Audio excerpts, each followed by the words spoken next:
Hello, my name is Zoran Horvat. Today I will talk on this topic, especially about this last line of it. The topic is how to exploit the power of functional elements of C#, which we have attained through C# versions 3, 4, 5, 6, 7 and now in C# 8, which is arriving with new syntax elements. I will show you some of those elements. The one I find very important are the nullable reference types. You will also see the switch expression and a few functional design techniques in C#. Whether that is how you want to write your code or not, that is up to each of you to decide, because C# already provides freedom to apply classic object-oriented programming, or a mixture of object and functional, or pure functional programming. In each of those paradigms, some issues will pop up, but that is another story. Let's begin. First, I want to show you the elements of functional or object code.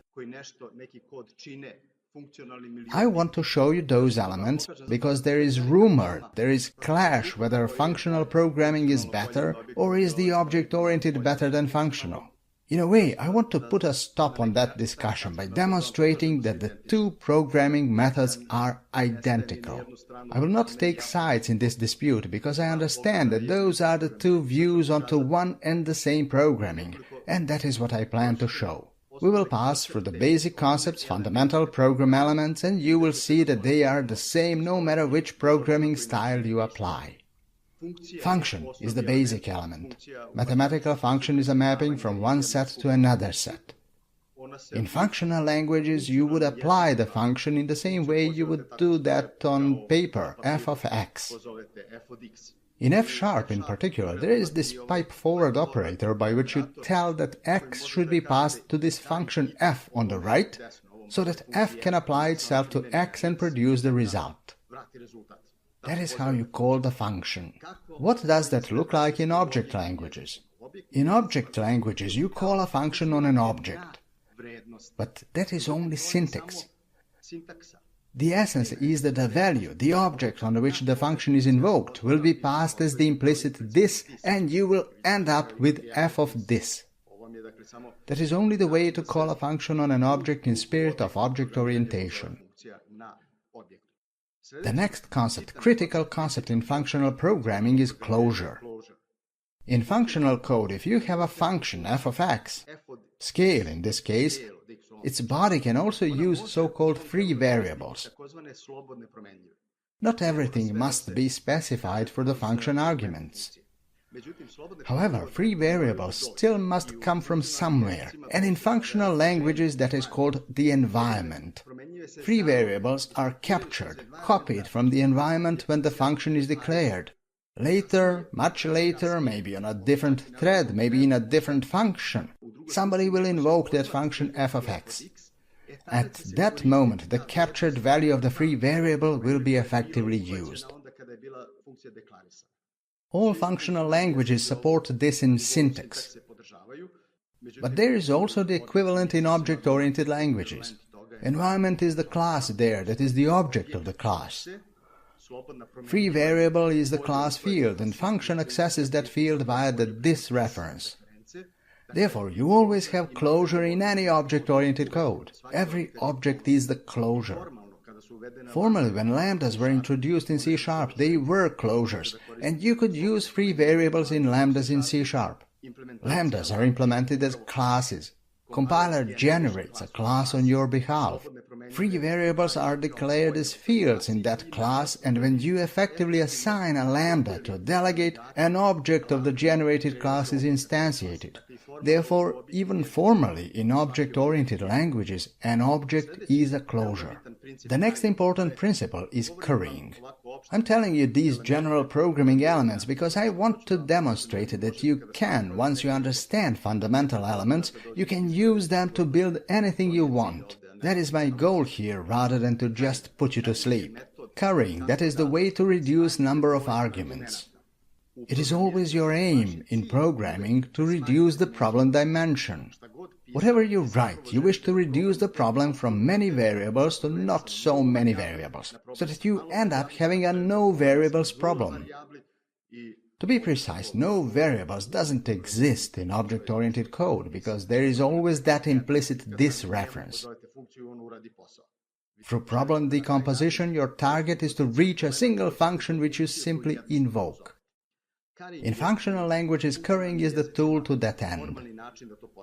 If you had a function with two arguments, x and y, and supposedly you know x but not y, then you can fix x and apply the function to a subset of arguments. The result of that application will not be the value, simply because you haven't provided all the arguments. The value cannot be calculated, so the result will formally be a new function which receives those arguments that remained.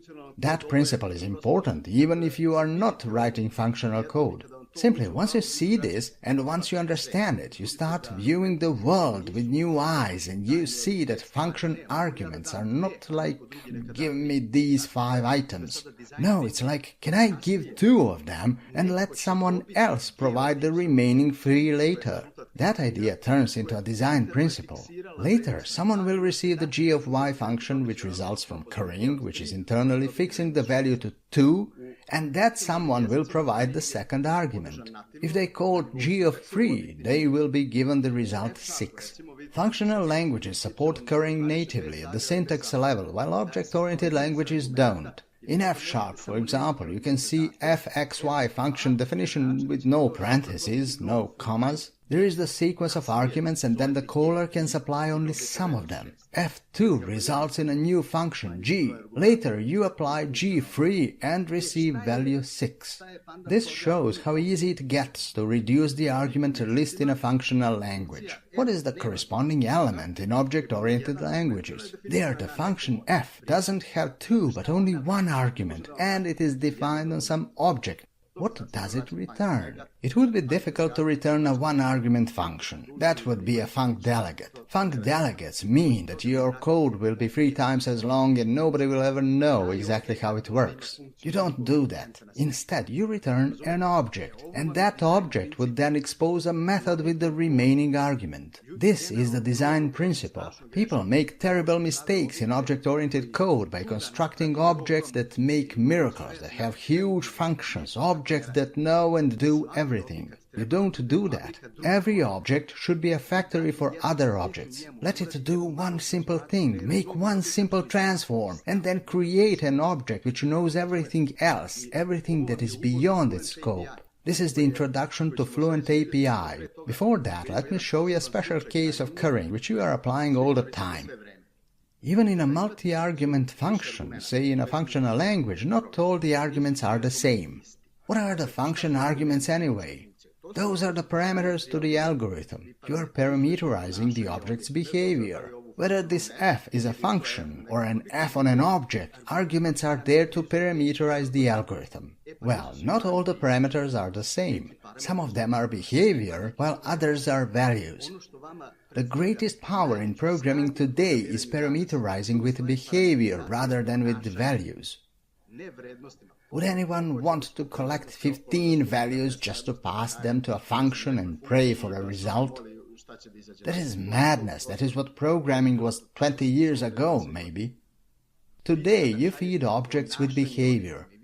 You parameterize an object and tell it, you, object, do one little piece of the algorithm. Here is your x, that is all you need, that is that single degree of freedom of yours. The rest is behavior for you to use for the rest of the world. That object then becomes very simple, as it doesn't know what the rest of the world is. Algorithms turn into algorithm components so that you can compose them into a larger algorithm, a complex transform. Those behavior parameters, those are the dependencies. In functional languages, you would apply currying to fix the functions in a function, so that you receive the new function which only has a value parameter. You can pass that function around, give it to someone else who is oblivious of the origin of g. but that someone has an x, and he only calls g of x, and behind that the whole avalanche of behavior ensues without letting the consumer see the complexity of transforming x into the result. In object-oriented languages, you also parameterize with behavior, plus the value x. This time behavior are objects, not functions anymore, even though you are also free to use lambdas as parameters. Essentially, lambdas are also objects, so you always supply an object which exposes a function, and that function will be used as part of the algorithm. You would normally fix those objects through the constructor, and then simply collect the result from a.g of x later. Dependencies are encapsulated. Why would you want to encapsulate dependencies? It's because the one who invoked g of x doesn't depend transitively on what you depend. Not only that would complicate matters, but those transitive dependencies are wreaking havoc in programming. They are a major source of code complexity, that is when you start depending on what your third parties depend. Remember Entity Framework? You depend on half of the world because it maps to a relational database. You depend on the database model, on a non-object-oriented technology, because it must be that way. Those transitive dependencies are a danger, they cause code complexity. When dependencies are externally visible, that is a leaky abstraction. That is dangerous because when others see your dependencies, they start assuming your concrete implementation. Then they implement own responsibilities, knowing that your implementation supports that. That brings us to an old saying which goes, all undocumented features once become documented because other parties simply start using them. That prevents you from changing your own implementation, because that would break other people's assumptions. The phones will start ringing and they will force you restore previous implementation. That is, they will force your management to force you restore prior code. That is why you encapsulate dependencies, and dependency injection is a great mechanism to maintain a public interface. Constructor is not part of the public interface, so nobody will ever know what your class depends on. Dependency injection is a subset, a special case of what occurring is in functional languages. The last concept I want to mention is also extremely important, and it explains how you code. This is software. Preceding concepts were software elements. Composition of functions is your entire program. Composition means that you have a mapping from X to Y and mapping from Y to Z. Well, you know that, you implemented it, but who else would care to know all this? You can cover this middle segment with a rug, and nobody will ever see it. What they will see is a mapping from X to Z. You can construct complex behavior by composing functions internally, while from the outside it only looks like end-to-end mapping. This may sound abstract, but here it is. In functional languages, function composition is supported natively, because that is the essence of functional languages, constructing functions by composition. You would pass x to some function f which produces the result. Well, that result is in fact an invisible intermediate result. It is sent to function g, which also expects one argument. Its own result is passed to the next function. Here, this function h, how many arguments does it receive? 3 arguments, but I will fix 2 of them, that is carrying in action. That will produce another function, receiving 1 argument, and intermediate result will be passed to that function. Then I will construct a closure, capturing I and j variables from the environment, which turns all this to another single argument call. Its result will be passed further. All this together just maps x into something. Only internally is that implemented as a very complicated composition of a bunch of libraries, dependencies that the one who called the composed function doesn't even know exist. What would this same code look like in an object-oriented language? Can you see it already? Here is how it goes. You call the function f on the argument x, that is the object. It returns the new object which exposes function g. G returns another object exposing h with 2 arguments. Fix the arguments to obtain the next object in line. This one exposes function p, but its arguments will now be captured from the closure, from the object inside of which this whole code executes. Take its this reference and copy the values into the function p, making all this a closure.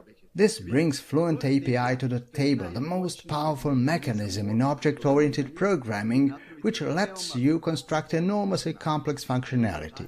The idea is based on problem decomposition. Decompose, decompose, decompose until all objects become trivial. Every function will only return the next object, and that is it. Its sole purpose is to be the factory for that next object. Yet you won't make a clean profit with that principle. In fact, you have lost because you had to create a new class to design it, think of its responsibilities, think of its name, that dreaded question how we're gonna name this class, how its function. There's a lot of new problems now. But once you overcome them, you see, it's not your software to write this, but your software is to write this 1,000 times. That is where you will start noticing that the same concept jumps out in another place, and another place, and another. In the end, the same kind of object, say this one exposing G, will be constructed from 5 different contexts. And your software will eventually turn into a so-called deep domain model. The concepts will be split precisely, and you will combine them in 100, 1,000 ways. Eventually, you will gain freedom.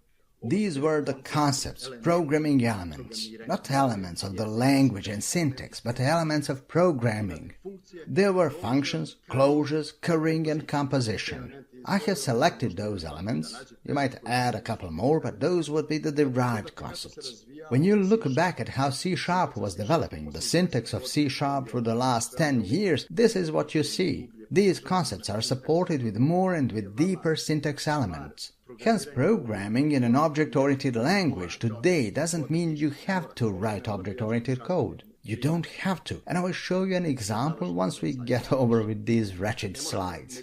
You can write functional code, but the truth is that when syntactic support is missing, then your joints will be sore, you will type a lot more code and complicated code, and you will fail to see the essence. You don't see what the code is doing, why does it work, and what kind of design that truly is. Well, if we look at things from that angle, all I said today is well known to authors of the language for decades already. The reason why languages evolve so slowly is mostly with the existing code. They must not introduce syntax, which would break existing code. Also, you know what sorts of people are writing code today. They must not introduce syntax, which will make it easier to produce bugs. That would ruin the language. People would avoid it if it helps write unstable code. That is why syntax evolution feels like walking on eggshells. Once in a while we have a new keyword, one contextual keyword in a year, that is the pace. If you look from above, philosophically, in general, programming was always so easy to define. If someone asked you what programming is, you could tell, read the state from the database, modify it, and save it back. That is all we do. There are many useless wisdoms like that one out there. If you observe the set of all functional programs and the set of all object-oriented programs, what I wanted to point out is that for every functional program, there is an identical object-oriented program.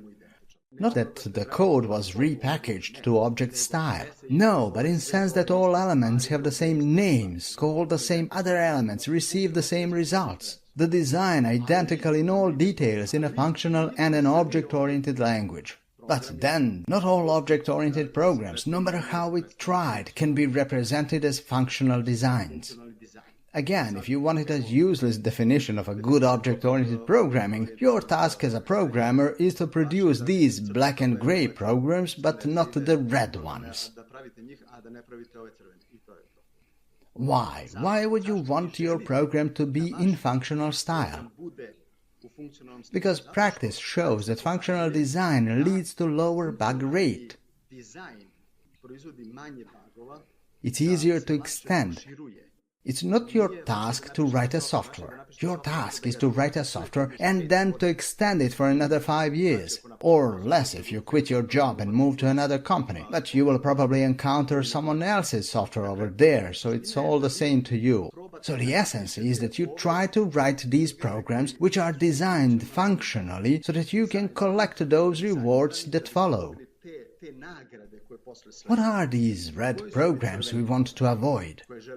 Those are the programs, say, which are mutating the object state. They are not functional, because function simply receives an input and produces an output. That is what function is. Those are the programs that return a result, can you imagine, by packaging it into an exception and then throwing it. Those programs throw the result and then someone catches it. If not the one who called, then some other code will catch the result and wonder how that got into its hands. It didn't even call the function, but it has received its result. There are also those programs that use null all over the place. They pass a null argument, which means that they have no clue what they want, but they pass null and hope for the best. And the best happens so often. The caller thought of something, the producer maybe had something else in mind, but everyone looks happy. Or that producer returns null, so now the caller wonders, is he telling me something? That is that infamous null reference. I will repeat this again. I think I said this on every single Tarabitsa conference before. Null is attributed to 50% of bugs worldwide. My experience confirms that. I haven't seen the data, but I believe this statement is correct. Null reference exception. For example, while preparing for this talk, I had a null reference exception jumped out of Visual Studio 2019. You cannot escape it. The best programmers in the world cannot defend from null. If you accept functional design as your own method, then you write functional core of the software. It is impossible to produce an entirely functional software. Having a database, network, interface, all that makes it impossible. That simply wouldn't work out. There is an external state, a mutable state, and it's over. So the whole software cannot be functional. But the domain model, that hardest part of the design, that can be functional. Then you wrap it into a non-functional wrapper, which reads from the database, calls the functional core to transform state in functional sense, and then it saves the transformed state back or puts it to screen or whatever. That is the style you want to have. I hope I haven't choked you to death with this talk. I felt urged to let all this out, to discharge the content of my head, because I'm terribly offended by that dispute which programming is better. They are the same. They are isomorphic. What you can do in one, you can do in the other, and the other way around. Don't be tricked into that dispute. I sometimes take part myself and then... So, the code. What's new in C#8?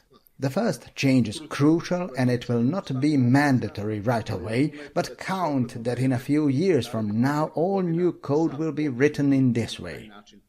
That changes the nullable reference types.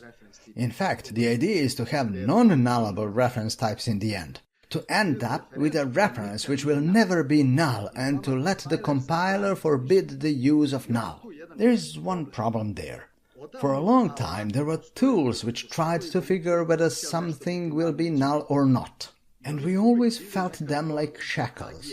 You chain yourself around the neck and then you wander around and write code. Why? It's because it is fundamentally impossible to prove that something will not be null, unless there is an explicit if not null test. Only then will you know that the code that follows will not observe null, but seriously, that's not what we need. Once you get into a function, what will you do if the argument was null? You see, we need a proof that null will never reach the function. Then you have Gödel's incompleteness theorems, which formally and indeed concisely demonstrate that there is no algorithm that can prove an attribute of software in general. Formally, you cannot prove that null will never reach a function. And no tool will be made to prove that, of course, but tools will only produce approximate answers. To be more certain about what they report, those tools will report warnings where everything is all right. Those are the chains and shackles, and we need to cut loose from them. The goal of syntax or compiler is not to make your job harder and force you to keep too many things in your head. That is how we come to nullable reference types as a syntactic solution, where you declare that the reference will never be null. Look at this code sample. I receive an object, I call a function on it, a method, and then make another call on the result. That is that function composition we saw before. Well, function composition like this will not work in C#7. Because if this is null, then this here will be dereferencing null, and that will fail. Null reference exception is on its way already. However, I have set up the use of C#8, and why not showing it to you? If you wish to experiment with C#8, use the text editor, open the project file, and add elements to specify language version 8.0, and add this element, Nullable context options enabled, to instruct the compiler to do its magic to check nullable references.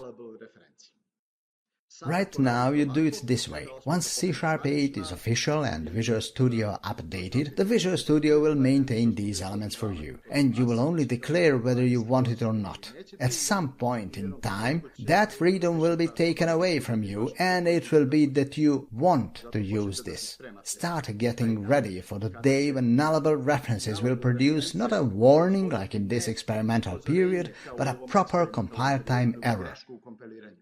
I hope for that day to come, so that all that non-compliant code out there will fail to compile and disappear once and for all. Excuse me if I have offended anyone. In C#7 this variable O is a reference to an object. In C#8 I haven't made any changes in code. In C#8 this is a non-null reference. And now you will witness what happens when I try to invoke it. With null I receive a warning, cannot convert null literal to non-nullable reference type. Non-nullable, that statement is correct, because when there is a plain reference declaration, that is now non-nullable by definition. You can see the paradigm shift with this. It's not a nullable reference anymore, it is non-nullable. Now you have to say when it is nullable. Well, that was a very good idea, and thank heavens that they did it already. There is that old idea. You design a language which makes making bugs hard, which makes it easy to be right, not wrong. This time, the one who wants null, he must tell everybody and everywhere, in every line of code, he must repeat, I want to allow null. In the end, when he gets bored doing that, he will start writing better code, and that is perfectly reasonable. I will demonstrate it here. Suppose that I ignored this warning. Watch, it's clear that null reference exception will happen here. I can even run the code and it will explode right away. Turn away from the screen, here it comes. Yes, null reference exception thrown the first time I dereferenced null. Suit yourself, compiler version 8 warns you there is an attempt to dereference null. Now you must put a question mark above to declare that null is allowed. But then the compiler enters the function. Do you see it complaining here? I said that null is allowed, and the caller has indeed passed null, but excuse me, the warning has moved and it says, wait a minute, didn't you tell it could be null? Then what is this? Someone will pass null for real. I must act, for instance, with the null propagation operator, and the warning on O will disappear. Compiler is smart to an extent. It analyzes branching and it proves. It has the syntax tree when compiling, and it analyzes whether all the branches leading to this point guarantee a non-null value. What does it complain about now? It complains because, watch this, null will propagate all the way through, and the result will be the null string when O was null.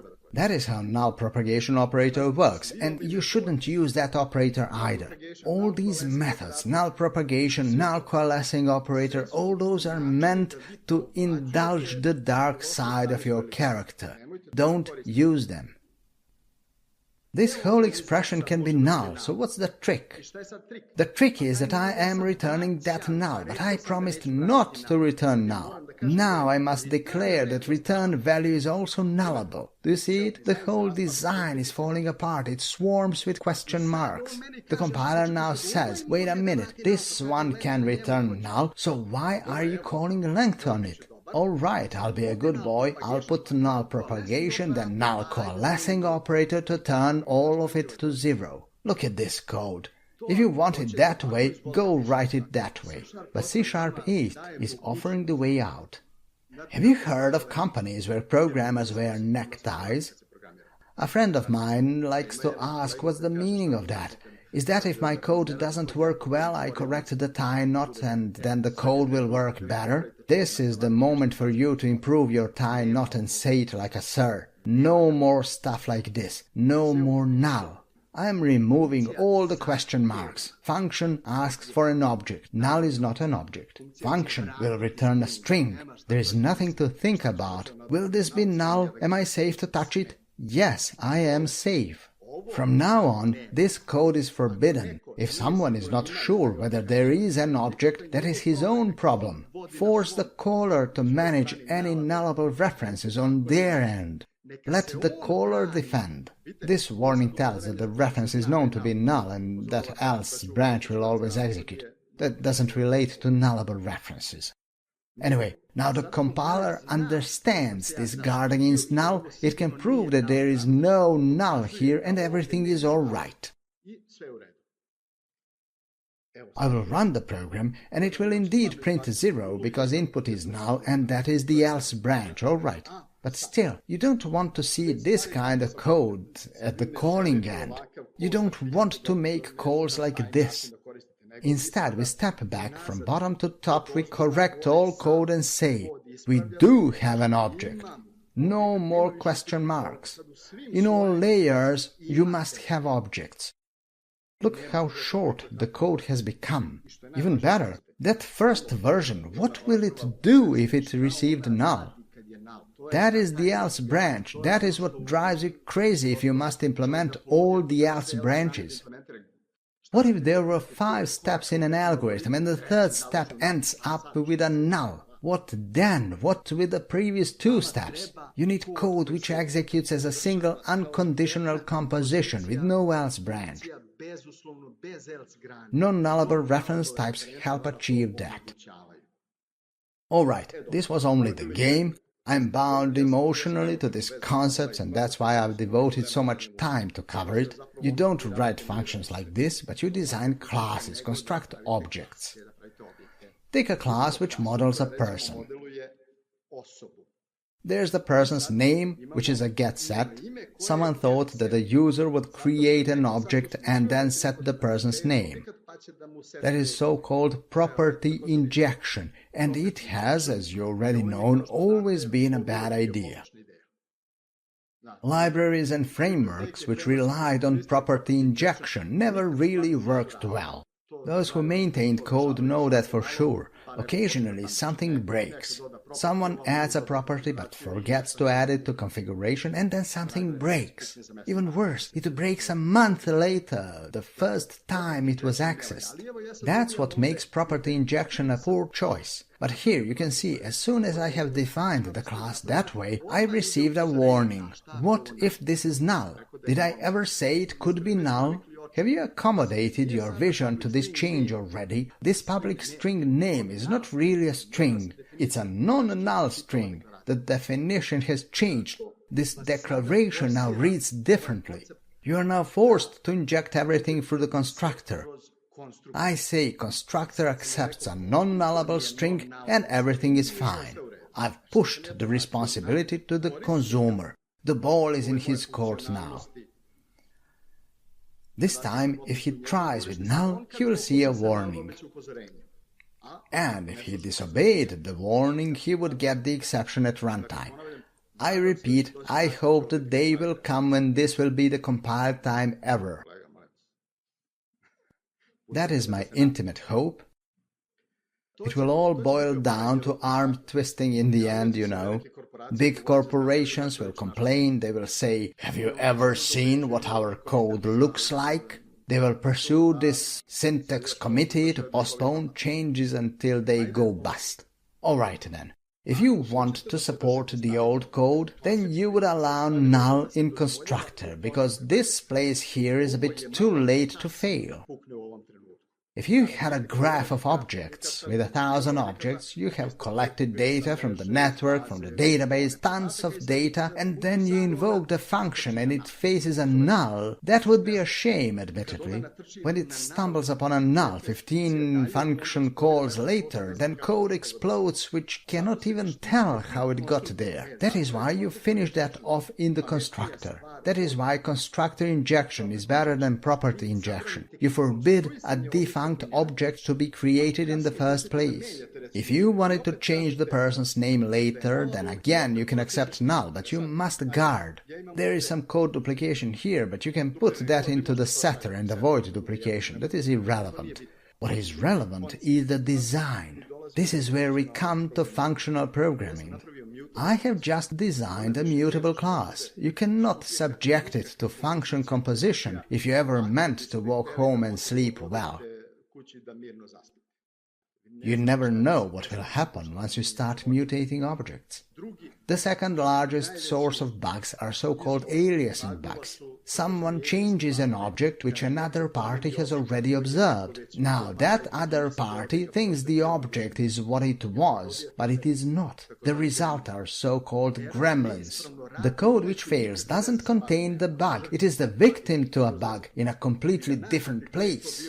And then you must locate it. I remember a bug which we never found. It's still in my head. We knew exactly what it was. Someone changed the object, but we never found in our code base which object did that. That's what aliasing bugs are. Instead of fixing bugs, you fix the design. Step to the functional side and say, every mutating function only returns a new, modified object, while the original object stays immutable. And let's also forbid nulls. You don't let a null in. Squiggly lines disappear. It's funny they used green color to indicate a possible null. Like they wanted to say, it's all right really, just get lost with null. There will be no setter. Everything is initialized for the constructor. Look at the size of this class now. Forget curly braces and declarations and you end up with 3 times less code. In fact, all the code that used to do something is now in 2 lines. That's what you want to have, a short code which works. Now the caller is warned. Didn't we say that there will be no null? Now the caller must produce an object if it wanted to make a call. And then that toUpper will finally be safe to call. No more compiler warnings. Alright, let's speed up a bit. This was all just playing. What you truly do is to derive classes. Don't make deep hierarchies, that is so wrong. A few days ago, some guy tried to rub my nose, saying that if I love those object languages so much, then I should keep making class hierarchies. I thought, man, I've been programming for 20 years and I never saw a proper class hierarchy. Because when I started my first job back in year 2000, deep hierarchies were already a known bad practice. Don't derive more than 1 level deep. 1 level of inheritance is what discriminated unions are in functional languages. Declare a base type and then simply list its separate kinds. That is the inheritance hierarchy 1 level deep. Base type is only useful to define a function on it, a strongly typed function. It's not the purpose of base type to inherit stuff, let alone override behavior. I can speak for 8 hours and tell you horror stories of what can happen when you override and change an inherited virtual function. How many different, funny, hilarious bugs you can make that way. Let's assume that we have defined a user. Then you define different kinds of users. An anonymous user, a registered user. Look at this tiny class. It has a username. This user must log in every time. There is a pro user with some, here it declares a name. There is some token here. Promotional points to collect. All these users are different. This last one collects and spends points. It is immutable every time it creates a new object. This design is functional. Now I'll switch to 4th gear, you all got to the point already.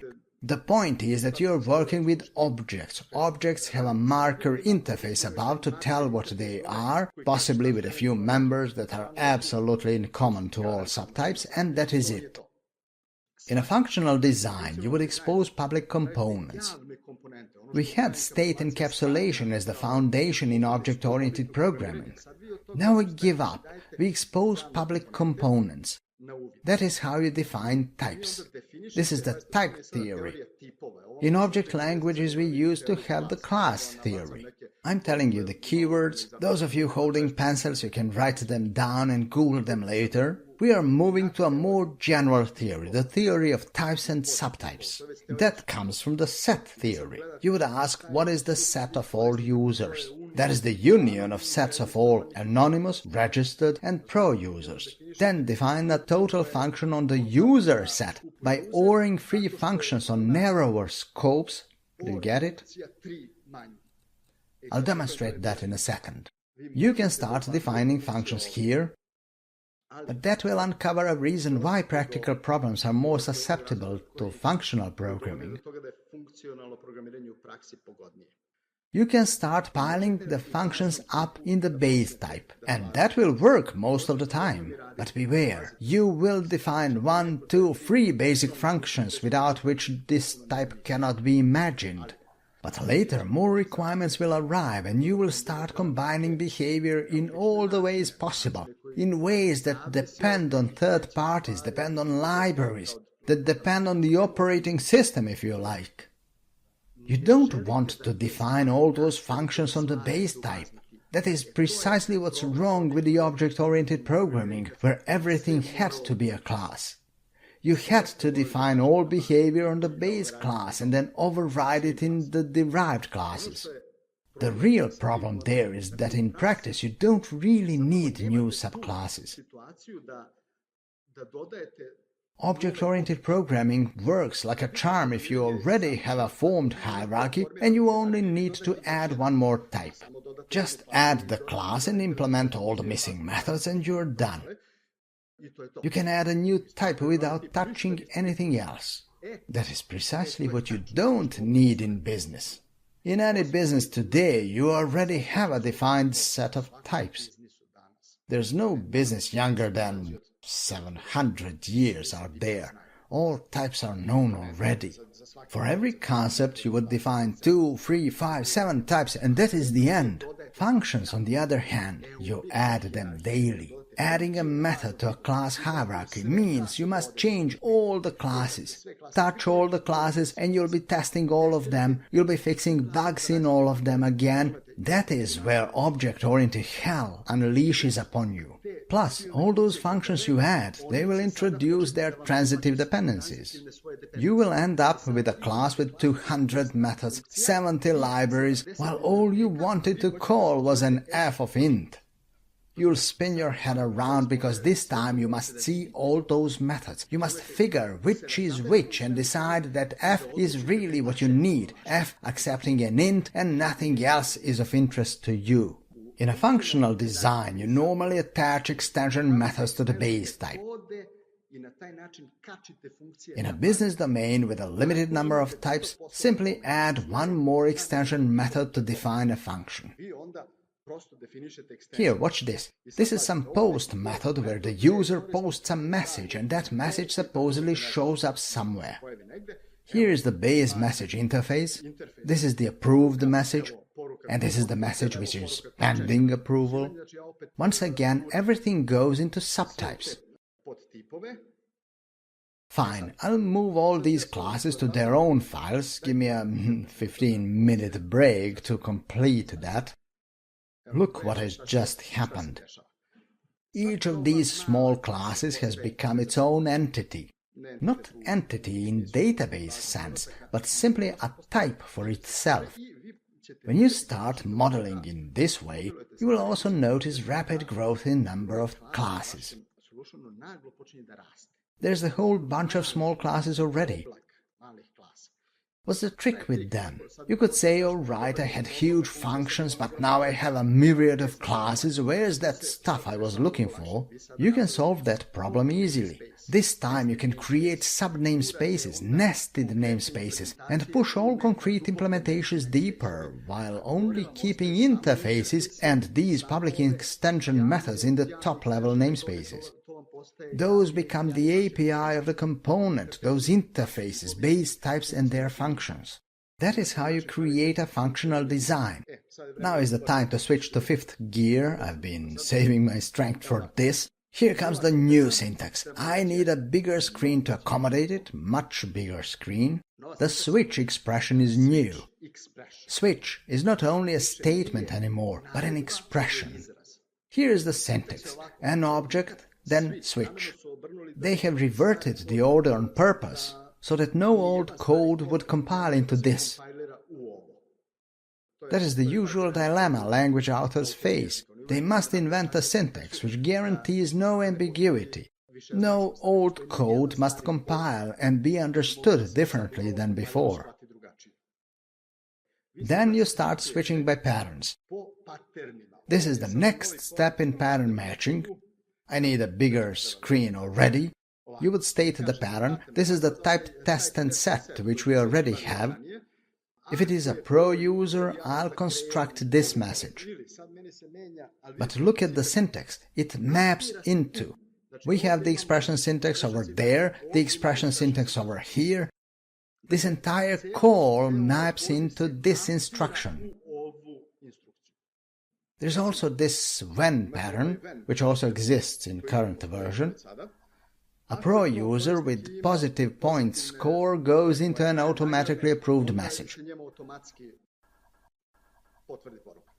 Another pattern here, another there for the registered user. Now you can see why public components were so important. I'm reading content from objects, I'm reading this one's name, here I'm reading username, you see? If you write extension methods, there must be the way to access objects' components. This function is now attached to the entire type hierarchy. That is the functional approach. There are no separate method overrides. In object design, each line here would be the body of one method in one derived class. This is different. Here we have a fixed set of types and we define a variable set of functions. Each static function serves the entire hierarchy. If your business domain doesn't change every other day, then this design will advance faster with significantly less effort. It's true that it looks a little odd, right? But it takes less time to develop. I've been talking to a colleague. He said as they moved from Java to Scala, nobody ever filed a bug report. Another friend said they moved from C# to F#. Now they feel like they're robbing their clients of money, charging them as usual while working 3 times less in hours. It's true, it takes less time, the code is shorter, and there is significantly less bugs when you do it this way. But here comes the shortcoming of C#. Look at here, switch is underlined in green. It says is not exhaustive. C# compiler cannot tell whether I've covered all the cases because in C# I'm free to inherit this interface again in a different module, a different assembly, and pass that precise object to the function, causing the function to fail with invalid operation exception. Well, it's better for you to throw than to be thrown by the runtime. The sad reality is that you must plug the switch with something to suit yourself and the compiler. I hope that one day we will have syntax available to constrain that interface and name the finite set of implementers.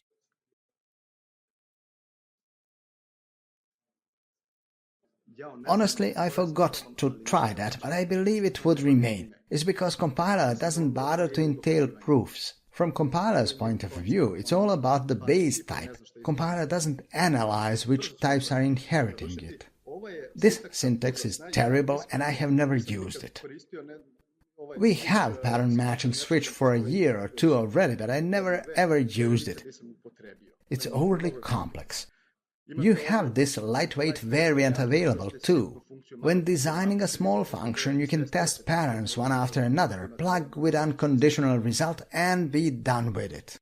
At a consuming end, will be over in 3 minutes I hope, at a consuming end you would instantiate a concrete user, then invoke the extension method like any other method.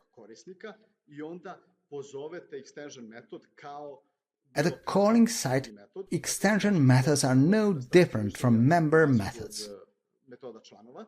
What's interesting to think about here is that business scenario with hundreds of functions defined on a hierarchy. That hierarchy is somehow central to the business, and now you have hundreds of extension methods. But they are grouped into namespaces, they operate in different scenarios. Then you include with the using clause only what is of your concern. In this place here where a call is made, you don't depend on dozens of other libraries. No dependencies. That is the benefit of this design. You don't have that 200 methods long object. No, you have these 5 or 10 methods which all relate to a single usage, and that is it. That saves you from writing complex code. I will run this code and you will see that it has hit the right branch. I've created a pro user with some points over there, 9 points total. You will see that those points will be spent later. The message has really been accepted, no pending approval. But now, functional design. The new request is that pro user will spend 1 point for an automatic message approval. How would you implement that? Via a mutable user object? No, of course not. Your function will return a pair, the message created and the resulting modified user state. The entire mutable state is returned as new objects. No argument mutation, because that is where bugs are hiding, that is a bad idea. So here, look, I'll just fix the whole body to remove compile errors. Look, I'm returning tuples from all cases. But in this place I tell you, give me the new object with 1 point less. I'm mutating the object, I mean, not really mutating, but constructing the changed one. In other cases there are no changes, no points to spend. These users don't even have points. I'm only returning unmodified objects. Well then, in that mutable wrapper around this code, when you receive 2 items, here they are, you must save both to the database. This time you're receiving all the objects that changed, and you know what to do with them. The last thing I plan to show you, this is the value tuple type with a syntactic sugar. We had that for some time already, but it is inconvenient in a public API. It's not right to return tuples to others. Tuples are useful in a proof of concept. Once you prove the design, once it passes tests, then you substitute it with a class. This class will presumably contain a message and the modified user. All concepts should have a name in the end so that your code remains documented. However, this will not work well. Returning this into that will not compile, and turning an object into a tuple fails to compile already.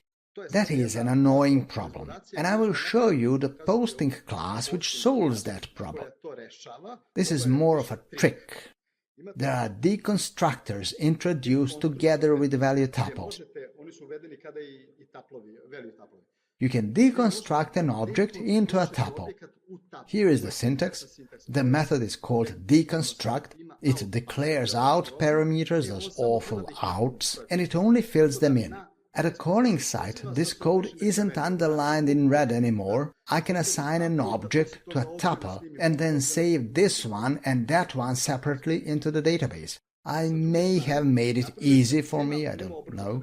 On the other hand, you cannot construct an object from a tuple, but you can define an implicit operator which turns a tuple into an object by newing the object and repackaging data into it. The red color has retracted. I'm returning tuples everywhere, but looking from the outside, an external user can only see an object coming out. This looks a bit extravagant, but if you like it, this is the way that works.